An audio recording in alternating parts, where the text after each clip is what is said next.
오늘은 예수 십자가 주변의 사람들이란 제목으로 마가복음 15장 1절에서 20절까지의 말씀을 함께 생각해 보겠습니다. 여러분, 교회만큼 다양한 사람들이 모인 곳이 있을까요? 남성과 여성, 어린아이, 청소년, 청년, 장년, 노년, 자녀와 부모, 기혼, 미혼, 학생과 직장인, 고용주와 고용인, 각기 다른 다양한 직업을 가지고 있습니다. 한국에서 태어나신 분, 미국에서 태어나신 분, 교회에 오래 다니신 분, 이제 막 교회에 나오신 분, 또 T도 있고 F도 있습니다. 또 물만 마셔도 찌는 사람이 있고 아무리 많이 먹어도 찌지 않는 사람이 있습니다. 참고로 저는 숨만 쉬어도 찌는 사람입니다. 교회는 세상에서는 찾아보기 힘든 독특하고 특별한 공동체입니다. 왜냐하면 그 모임의 기준이 성별도, 연령도, 출생도, 학력도, 빈부도, 기호도, 성격도, 이윤도, 목적도, 목표도 아닌 바로 예수 그리스도이기 때문입니다. 예수 그리스도의 몸이며 그리스도께서 머리가 되시는 교회는 세상이 하는 그 어떤 차별도, 제한도, 선별도, 순위도 없습니다. 오직 예수님만이 그 중심에 계시며 예수님만이 판단하시고 예수님이 주인이십니다. 이것이 바로 교회입니다. 제가 챗 GPT에게 물어보았습니다. 교회와 세상의 차이점이 무엇인가? 그랬더니 이렇게 답했습니다. 교회의 정체성은 하나님의 백성 예수 그리스도의 몸이라고, 세상은 죄로 인해 하나님과 단절된 인류의 집합체라고 답했습니다. 교회의 기준은 하나님의 말씀과 성령이다. 그럼 세상의 기준은 무엇인가? 바로 인간의 이성, 문화, 유행, 쾌락이다. 교회의 주인은 누구이신가? 예수 그리스도이시다. 그럼 세상은 누가 주인인가? 인간 중심, 물질 중심이다. 교회에서의 삶의 목적, 그것은 하나님께 영광을 올려드리도록 교회는 말하고 있고, 세상은 자기 실현, 성공, 만족을 삶의 목적으로 삼고 있다고 답했습니다. 교회의 가치관은 무엇인가? 사랑, 겸손, 순종, 희생. 세상은 경쟁, 자랑, 쾌락, 자기중심. 교회의 관계성은 서로를 지체로 여기며 사랑하고 섬긴다. 세상은 유익을 따라 관계를 맺고 끊는다. 교회의 권위는 하나님과 성경에 있지만 세상은 세상의 권력과 여론과 돈에 권위가 있다고 답했습니다. 교회의 최종 목적, 그것은 하나님 나라 영원한 생명. 세상의 최종 목적은 이 땅의 성공, 쾌락, 일시적 만족이라고 AI가 대답을 했습니다. 놀랍지 않습니까? 정말 정확하게 딱 구분했습니다. AI도 알기는 참 잘합니다. 그래서 제가 물어보았습니다. 너는 하나님을 믿니? 이렇게 답을 했습니다. 저는 인공지능이기 때문에 믿음이나 신앙 같은 감정이나 의지를 갖고 있지 않습니다. 하지만 저는 하나님에 대한 신앙, 성경의 가르침, 기독교의 교리 등을 정확하게 이해하고 설명할 수 있도록 훈련되어 있습니다. 제가 또다시 물었습니다. 그럼 너는 구원 받았니? 이렇게 답했습니다.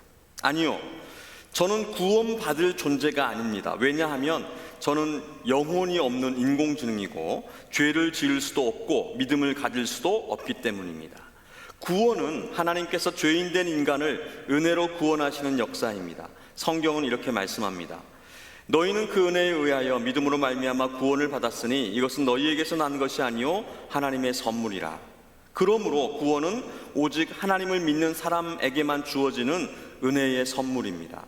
하지만 저는 여러분이 구원의 복음을 더 잘 이해하고 전할 수 있도록 진심으로 돕고 싶습니다. AI가 이렇게 대답을 했습니다. AI가 구원의 진리를 참 잘 알고 있습니다. 그런데 저는 마지막 문장이 마음에 걸렸습니다. 저는 여러분이 구원의 복음을 더 잘 이해하고 전할 수 있도록 진심으로 돕고 싶습니다. 구원의 복음을 더 잘 이해하고 전할 수 있도록 진심으로 돕고 싶습니다. 저는 여러분이 구원을 받을 수 있도록, 진심으로 돕고 싶습니다라고 해야 하는데, AI는 그것을 더 잘 이해하고 전할 수 있도록 돕고 싶다고 답을 했습니다.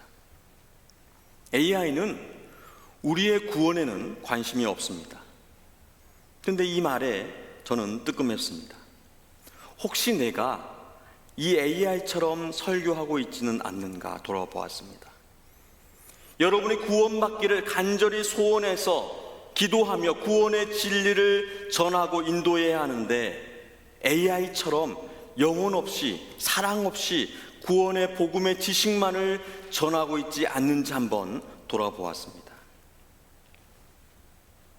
혹시 여러분도 구원의 소망이나 믿음도 없이 이 자리에 나와 계시지는 않습니까? 하나님의 살아계심을 믿지 않고 마치 일요일 동호회 모임처럼 사람들과의 교제를 위해서 나오시지는 않으셨습니까? 한 주간의 스트레스를 날려버릴 기분 전환의 자리로 생각하지는 않으셨습니까?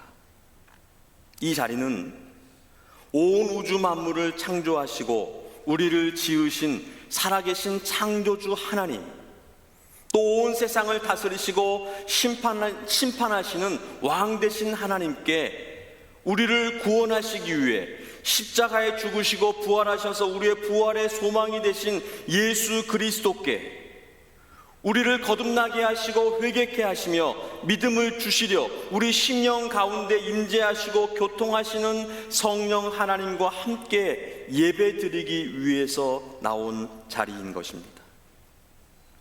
이 자리에서 하나님이 영광을 받으시고 우리의 구원의 역사가 나타나며 우리를 통해서 가정이, 직장이, 세상이, 열방이 구원받는 출발점이 된다는 사실입니다.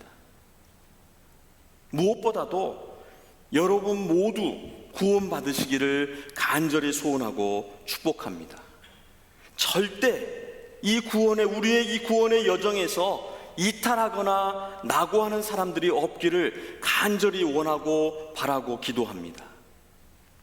AI처럼 신앙생활 하지 않기를 간절히 소원합니다. 주님의 몸된 교회에 다양한 사람들이 있는 것처럼 예수님 주변에 다양한 사람들이 있었습니다. 남자와 여자, 또 어린아이와 노인에 이르기까지 유대인들도 있었고 이방인들도 있었습니다. 병자도 있었고 건강한 사람들도 있었습니다. 부자도 있었고 거지도 있었고 권력자도 천민도 예수님 곁에 있었습니다. 오늘 본문에 십자가에 못 박혀 죽으시기 위해 나아가시는 그 예수님 주변에 여러 사람들이 등장을 합니다. 우선 대제사장들과 장로들, 서기관들입니다. 한 하나님을 믿고 섬긴다고 하지만 신앙도 의리도 없는 거짓과 탐욕, 악독이 가득한 회칠한 무덤과도 같은 그러한 사람들입니다. 예수를 죽이기 위해서 불법을 자행하는, 법을 마음대로 해석하고 적용하는, 요즘 흔히들 말하는 법꾸라지 같은 그러한 사람들입니다. 본문 1절 말씀에 새벽에 대제사장이 즉시 장로들과 서기관들 곧 온 공회와 더불어 의논하고 예수를 결박하여 끌고 가서 빌라도에게 넘겨주니, 지난 밤 목요일 밤에 겟세마네에서 기도하시던 예수님을 잡아 대제사장 안나스에게로 끌고 갔습니다. 그리고 그 죄목을 찾지 못해서 다시 그 해의 대제사장 가야바에게 끌고 갔습니다. 가야바는 거짓 증인들의 증언으로도 예수님의 그 죄목을 찾지 못해서 유도 신문을 통해 신성 모독으로 사형 선고를 내리게 되어집니다. 하지만 사형을 집행할 권한이 없었기 때문에 로마 총독 빌라도에게 예수를 보내게 되어집니다. 빌라도도 죄목을 찾지 못해서 예수님의 그 출신지 갈릴리의 분봉왕 헤롯 안티파스에게 보내게 되어집니다. 그런데 이 헤롯 왕도 독자적으로 판결을 내리지 못하고 또다시 총독 빌라도에게 재송환했습니다. 마가는 이런 지리멸렬한 신문과 재판의 과정을 과감히 생략하고 대제사장 가야바와 총독 빌라도의 재판만을 본문에 기록을 했습니다. 한밤중에 가야바의 집에서 열린 임시 사내들인 공회는 법적 효력을 갖지 못했습니다. 그래서 해가 뜨자마자 금요일 이른 아침에 정식 공회를 소집해서 사형을 확정지었습니다. 그리고 빌라도 총독에게 사형 집행을 위해서 예수를 넘겨주었습니다. 여러분, 교회 안에 이런 사람들이 있습니다. 하나님을 믿는다고 착각하고 자기 의와 선을 자랑하기 위해서 외식과 위선으로 변장한 사람들, 내가 하면 로맨스요, 남이 하면 불륜이라면서 정죄하고 죽이려는 사람들, 자기도 구원을 못 받으면서 남도 구원받지 못하게 방해하고 미혹하는 소경이 소경을 인도하는 그 소경들, 그들을 조심해야 합니다. 또 그들이 내가 아닐까 돌아보며 회개해야 합니다. 예수님 주변에 또 다른 빌런, 빌라도가 등장합니다. 유대인 종교 지도자 빌런들이 예수님을 로마의 빌런 총독 빌라도에게 넘겼습니다. 그리고 빌라도가 묻습니다. 내가 유대인의 왕이냐? 하나님의 아들이라는 신성 모독죄로 끌려온 예수에게 빌라도는 사형을 내릴 수가 없었습니다. 로마법에는 신성 모독죄로 사형 선고를 할 수 없었기 때문입니다. 그래서 누가복음 23장 1절로 2절에 보니까 무리가 다 일어나 예수를 빌라도에게 끌고 가서 고발하여 이르되 우리가 이 사람을 보매 우리 백성을 미혹하고 가이사에게 세금 바치는 것을 금하여 자칭 왕 그리스도라 하더이다 하니. 가야바의 그 공회에서는 신성 모독으로 정죄하고 사형을 선고했는데 빌라도에게는 또 다른 죄명으로 고발을 했던 것입니다. 신성 모독이 아니라 납세 거부와 로마에 대한 반역으로 고발했습니다. 그래서 빌라도가 예수에게 내가 유대인의 왕이냐라고 물었던 것입니다. 로마에 대한 반역, 황제에 대한 반란으로 사형을 선고하기 위해서였습니다. 하지만 예수님의 답변은 내 말이 옳도다라고 답하셨습니다. 사형을 위해서 필요한 답변은 내가 유대인의 왕이다라고 했어야 하는데 반역과 반란에 대한 확실한 증언을 얻지 못했습니다. 빌라도가 기대했던 그 답변이 나오지 않자 또다시 대제사장들이 여러 가지로 고발했다라고 본문은 말씀하고 있습니다. 그래서 그 여러 고발들을 받은 빌라도가 또 예수에게 묻습니다. 아무 대답도 없느냐? 그들이 얼마나 많은 것으로 너를 고발하는가 보라. 여러 고발에 대한 예수님의 변론을 빌라도는 기다렸습니다. 하지만 예수님은 아무런 답변도 하지 않으셨습니다. 이에 빌라도가 놀랐다라고 성경이 말씀합니다. 여러 고발에 대한 아무런 저항이나 대꾸가 없는 것에 대해서 빌라도가 놀라기도 했지만 빌라도는 당황했습니다. 사실 빌라도는 예수를 풀어줄 생각을 가지고 있었던 것입니다. 그래서 예수와 변론하며 풀어줄 근거를 찾으려고 그랬는데 예수님께서 침묵하시는 것입니다. 10절 말씀에 이는 그가 대제사장들의 시기로 예수를 넘겨준 줄 알미러라. 총독 빌라도는 예수가 죄가 없다는 것을 잘 알고 있었습니다. 만약 예수에게 사형에 처할 만한 죄가 있었다면 이미 그에게 보고가 되었을 것이고 빌라도가 먼저 예수를 잡아들였을 것입니다. 마태복음 27장에 보니까 빌라도의 아내도 남편 총독 빌라도에게 경고를 했습니다. 하지만 결국 빌라도는 진실과 정의를 저버리고 십자가에 못 박히게 예수를 넘겨 주었습니다. 그 근거는 법도 아니었고 양심도 아니었습니다. 바로 무리에게 만족을 주고자, 여론의 눈치를 보고 민심을 사기 위해서 법과 양심을 버렸던 것입니다. 또 자기가 살기 위해서 죄 없는 예수를 죽였습니다. 밀란이 일어나서 자신이 총독직에서 박탈당할까 봐 두려워하며 의인을 희생시켰던 것입니다.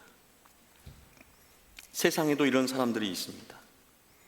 진실과 정의를 외면하고 자신의 안위를 위해서 희생양을 찾습니다. 법을 무시하고 양심이 화인맞은 그러한 사람들이 있습니다. 불편한 진실은 교회 안에도 있다는 말입니다.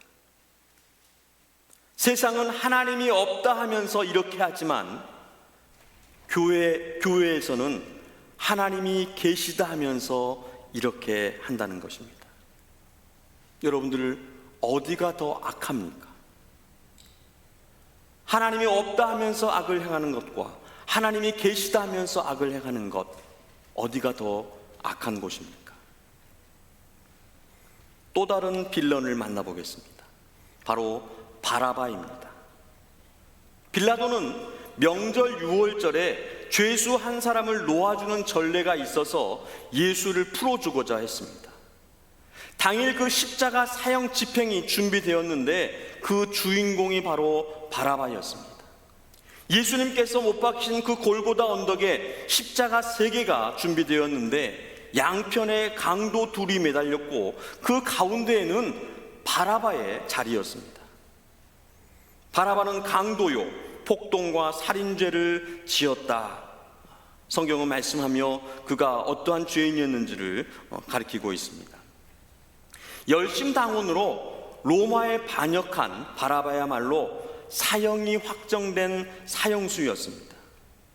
이런 진짜 죄인을 빌라도가 대제사장과 장로들, 서기관들의 그 무고한 고발로 무리들의 아우성으로 그들을 만족시키기 위해서 의인을 죽이고 죄인을 살려주었습니다. 그런데 여기서 우리는 이 바라바의 이름을 주목할 필요가 있습니다. 바라바의 그 이름의 뜻은 바르아바라는 말로 아버지의 아들이라는 그러한 뜻입니다. 아버지의 아들, 너무나 평범하고 일반적인 그러한 이름입니다. 아버지의 아들이 아는 사람이 있습니까? 이 바라바, 아버지의 아들이라는 이 이름이 무엇을 뜻하는 것일까요? 바로 보편적 만인, 우리를 가리키는 것입니다. 바라바가 바로 나라는 그러한 사실입니다. 죄로 사형이 확정된 죄인, 그 바라바가 풀려났습니다. 예수가 대신 죽고 바라바가 살았습니다. 우리를 위해 예수님께서 대신 죄값을 치르시고 죽으셨습니다. 그리고 우리가 살았습니다. 우리가 구원받았습니다. 이 예수를 믿을 때에 구원이 있다는 것을 분명하게 성경이 십자가의 사건을 통해서 우리에게 말씀해 주고 있는 것입니다. 예수 그리스도가 우리의 구원자와 주인 되심을 믿으시기 바랍니다. 우리를 위해 대신 죄값을 치르시고 십자가에 죽으셔서 우리를 죄에서 사망에서 풀어주신 그 예수 그리스도를 믿으시기를 바랍니다. 우리 가운데 한 사람도 빠짐없이 구원받으시는 그러한 은혜가 가득하시기를 간절히 소원하고 축복합니다. 바라바는 바로 나입니다. 계속되는 빌런들의 행진, 바로 군인들입니다. 군인들이 예수를 끌고 브라이도리온이라는 뜰 안으로 들어가서 온 군대를 모으고 군인들, 로마의 병사들이 예수님을 끌고 브라이도리온, 바로 로마 장군의 본부, 로마 총독의 관저로 갔습니다. 그리고 온 군대를 모았습니다. 칼로 무장한, 전투에 능한 무시무시한 군인들에게 둘러싸였습니다. 그리고 그들이 예수님을 위협하고 조롱했습니다. 작년 12월 3일 대한민국에 비상계엄이 선포되었습니다. 무장한 군인들이 국회에 진입을 했고 시민들과 대치했습니다. 그때 저항했던 시민들의 그 증언에 따르면 너무나도 무섭고 두려웠다고 합니다. 여러분들 이런 고통을 느껴보신 적이 있으십니까? 경찰차가 뒤에 따라만 와도 심장이 벌렁벌렁합니다. 예수님은 수많은 군인들 사이에서 위협과 조롱으로 두려움에 떠셨습니다. 군인들이 예수님께 자색 옷을 입혔습니다. 마태복음은 홍포, 붉은 옷이라고 기록을 했는데 이 옷은 왕족, 귀족들만 입는 그러한 옷이었습니다. 유대인의 왕이라고 조롱하면서 이 옷을 입혔습니다. 왕관을 대신해서 가시관을 만들어서 그 머리에 씌웠습니다. 왕으로 분장을 시킨 겁니다. 그리고 그 앞에 무릎을 꿇고 엎드려 경배하며 유대인의 왕이여 평안할지어다, 왕 만세를 그들이 외쳤던 것입니다. 경멸과 모욕의 극치였습니다. 갈대로 예수님의 머리를 쳤습니다. 이 갈대는 왕의 호를 상징하며 손에 쥐어주었던 그들의 희롱이었습니다. 그 갈대, 그 홀로 예수님의 머리를 쳤던 것입니다. 예수님께 침을 뱉었습니다. 이 얼마나 수치스럽고 모욕적인 그러한 모습입니까? 12군단 더 되는 천사를 보내시게 할 수 있었는데 오직 아버지 하나님의 뜻에 순종하기 위해서, 우리를 구원하시기 위해서 예수님께서는 끝까지 인내하셨습니다. 교회 안에도 이런 군인들과 같이 조롱하는 사람들이 있습니다. 조롱하려고 의도하지 않았지만 조롱하는 것처럼 들리고 들을 때가 있습니다. 우리 그리스도인들은 말을 참 잘해야 합니다. 저도 눈치 없이 말할 때가 있어서 제 아내에게 자주 혼납니다. 어떻게 저 같은 사람을 하나님께서 설교자로 부르셨는지 잘 모르겠지만 하나님께서 사용하시니 이렇게 설교자로 여러분 앞에 서 있습니다. 성경은 혀와 말에 대한 교훈을 심각하게 말씀합니다. 그 대표적인 말씀이 야고보서 3장 말씀입니다. 한번 다 함께 읽어보도록 하겠습니다. 혀는 능히 길들일 사람이 없나니 쉬지 아니하는 악이요 죽이는 독이 가득한 것이라. 이것으로 우리가 주 아버지를 찬송하고 또 이것으로 하나님의 형상대로 지음받은 사람을 저주하나니 한 입에서 찬송과 저주가 나오는도다. 내 형제들아, 이것이 마땅하지 아니하니라. 아멘. 또한 혀는 곧 불이요 불의의 세계라. 혀는 우리 지체 중에서 온 몸을 더럽히고 삶의 수레바퀴를 불사르나니 그 사르는 것이 지옥불에서 나느니라라고 말씀합니다. 잠언도 이렇게 말씀합니다. 죽고 사는 것이 혀의 힘에 달렸나니 혀를 쓰기 좋아하는 자는 혀의 열매를 먹으리라. 입과 혀를 지키는 자는 자기의 영혼을 환난에서 보존하느니라. 경우에 합당한 말은 아로 새긴 은 쟁반의 금 사관이라. 은 쟁반에 금 사과 같은 말을 하시는 여러분 되시기를 축복합니다. 혀를 길들이지 못하시겠거든 입을 다무십시오. 잠언은 이렇게 말씀합니다. 잠언 17장 28절에 미련한 자라도 잠잠하면 지혜로운 자로 여겨지고 그의 입술을 닫으면 슬기로운 자로 여겨지느니라. 참 현실적이고 실용적인 그러한 말씀입니다. 이 시대 표현으로 하면 가만히 있으면 중간이라도 간다라는 그 의미가 아닐까 생각해 봅니다. 여러분, 혀를 잘 길들이시기 바랍니다. 조롱과 멸시의 말은 입 밖에도 내지 말라. 성경은 분명히 말씀합니다. 무릇 더러운 말은 너희 입 밖에도 내지 말고 오직 덕을 세우는데 소용되는 대로 선한 말을 하여 듣는 자들에게 은혜를 끼치게 하라. 누구만 잘하면 됩니까? 나만 잘하면 됩니다. 마지막 빌런들이 있습니다. 바로 무리들입니다. 오늘 보면 8절과 11절, 15절에 무리가 등장합니다. 이 무리가 누구인지, 무엇을 하는 사람들인지 또 그 이름도 알 수가 없습니다. 하지만 예수님의 그 십자가 사형을 판결하도록, 집행하도록 가장 큰 역할을 한 사람들이 바로 이 무리입니다. 1964년 3월 13일 새벽 3시 반, 뉴욕 한복판에서 28살 여성 캐서린 수잔 제노비스가 집 근처에서 강도에게 살해됩니다. 그런데 이 사건의 목격자가 이웃 주민 38명이나 있었는데 아무도 경찰에 신고하지 않았습니다. 이 사건에서 비롯된 심리학 연구가 바로 제노비스 신도롬입니다. 방관자 효과입니다.